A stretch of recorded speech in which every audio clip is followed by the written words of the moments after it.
হরি ওম। সকলকে নমস্কার। আজকে আমরা আবার চলে এসেছি এই গীতা পাঠের যে আলোচনা বিশ্লেষণ আমরা করছিলাম তার ৬২ নম্বর পর্বে। আজকের এই ৬২তম পর্বে আমরা যে বিষয় নিয়ে আলোচনা করব তা হলো স্থিতপ্রজ্ঞা বা স্থির বুদ্ধি।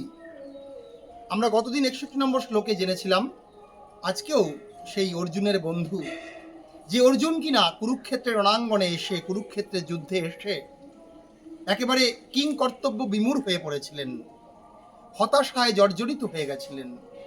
তার অর্জুনের মন চিন্তায় বিভোর, মন ভ্রমিত হচ্ছিল। অর্জুনের সারা শরীরে কাঁপুনি, সারা শরীরে ঘাম দিচ্ছিল। অর্জুন বুঝতে পারছিল না তার যুদ্ধ করা কর্তব্য কি, যুদ্ধ না করা কর্তব্য।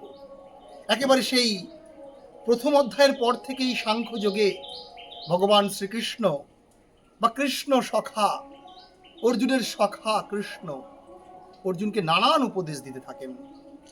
আজকে তেমনই একটি উপদেশ, গীতার ২য় অধ্যায় সাংখ্যযোগ ৬৮ নম্বর শ্লোক। কি বলছে শ্রীকৃষ্ণ অর্জুনকে, আমরা একবার শুনব। তস্মাদ ইয়স্য মহাবাহো নিগৃহীতানি সর্বশঃ ইন্দ্রিয়াণীন্দ্রিয়ার্থেভ্যঃ তস্য প্রজ্ঞা প্রতিষ্ঠিতা। শ্রীকৃষ্ণ অর্জুনকে বলছেন, কার প্রজ্ঞা, কার বুদ্ধি প্রতিষ্ঠিত? হে মহাবাহো, হে অর্জুন তুমি জানো।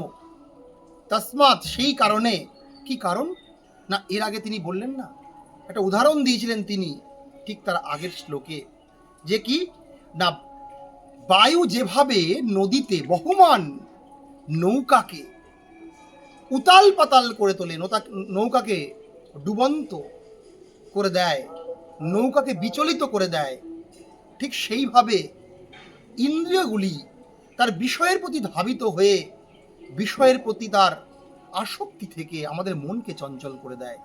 তখন কি হয় না, তখন তদস্য হারতি প্রজ্ঞাম, সেই চঞ্চল মন কি করে না, মানুষের প্রজ্ঞাকে নষ্ট করে, মানুষের বুদ্ধিকে, কোনো ব্যক্তির বুদ্ধিকে সে নষ্ট করে দেয়।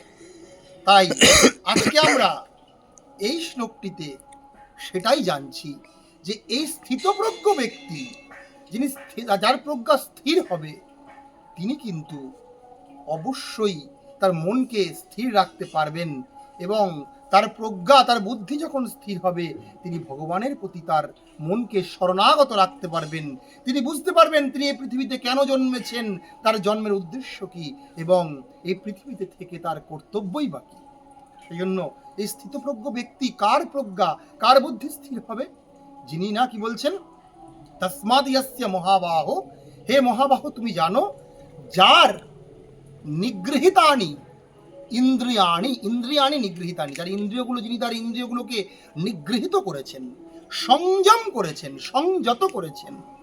কেমন না, চোখ চাইবে সবসময় একটা কিছু দেখতে, কান চাইবে সবসময় কিছু একটা শুনতে, নাক চাইবে সবসময় কিছু একটা শুকতে, আঘ্রাণ নিতে, জিহ্বা চাইবে সবসময় কিছু একটা আস্বাদন করতে, ত্বক চাইবে সবসময় কিছু একটা স্পর্শ করতে।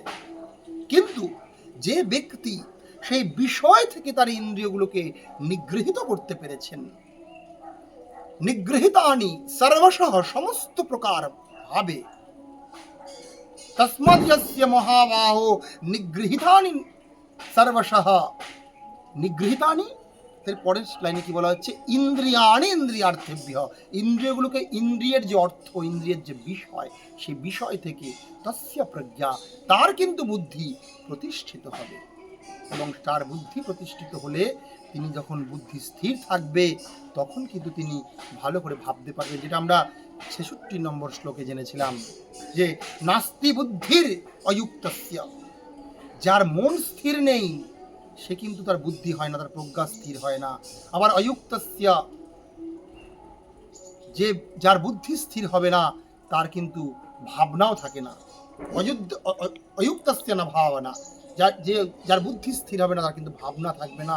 আবার কি বলছে, না ভাবয়তঃ অভাবয়ত না শান্তির অশান্তস্য কুতো সুখম, যিনি ভাবনা করতে পারেন না, ধারণা করতে পারেন না ঈশ্বরকে, জীবনের উদ্দেশ্যকে, জীবনের লক্ষ্যকে, জীবনের কর্তব্যকে, তার কিন্তু শান্তি লাভ হয় না। আর শান্তি লাভ না হলে তিনি কিন্তু সুখ লাভ করেন না। তাই আগে আমাদের মনকে, আমাদের বুদ্ধিকে স্থির করতে হবে।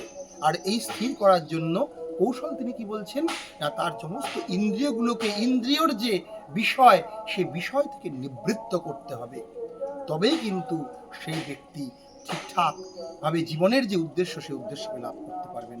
আমরা শ্লোকটি আরেকবার শুনব। কি বলা হচ্ছে শ্লোকটিতে? তস্মাদ্ মহাবাহো, তস্মাদ্ মহাবাহো নিগৃহীতানি সর্বশঃ ইন্দ্রিয়াণীন্দ্রিয়ার্থেভ্যঃ, ইন্দ্রিয়াণীন্দ্রিয়ার্থেভ্যঃ তস্য প্রজ্ঞা প্রতিষ্ঠিতা। আমরা এইভাবে নিরন্তর গীতা পাঠ করব। গীতার প্রত্যেক দিন একটি একটি করে শ্লোকের উচ্চারণ সুর করে আমরা, এবং তার প্রকৃত মর্মার্থ, তার প্রকৃত বিশ্লেষণ, গুণার্থ, তাৎপর্য আমরা হৃদয়ঙ্গম করব। এই গীতা পাঠের মধ্য দিয়ে আমরা আমাদের জীবনকে সমস্যা থেকে, জীবনকে দুঃখ কষ্ট থেকে তুলে এনে জীবনকে আরো সুন্দর করতে পারবো। তার জন্যই অবশ্যই আপনারা সকলে লক্ষ্য রাখুন এই সংস্কৃত চ্যানেলটি, এই সংস্কৃত ইউটিউব চ্যানেল রুবেল পাল সংস্কৃত এটিসি। এবং এই চ্যানেলের মধ্য দিয়ে আপনারা কি করবেন না, আপনারা ভালোভাবে সংস্কৃত ভাষা এবং গীতা পাঠ করুন। সকলকে অনেক অনেক নমস্কার, ধন্যবাদ।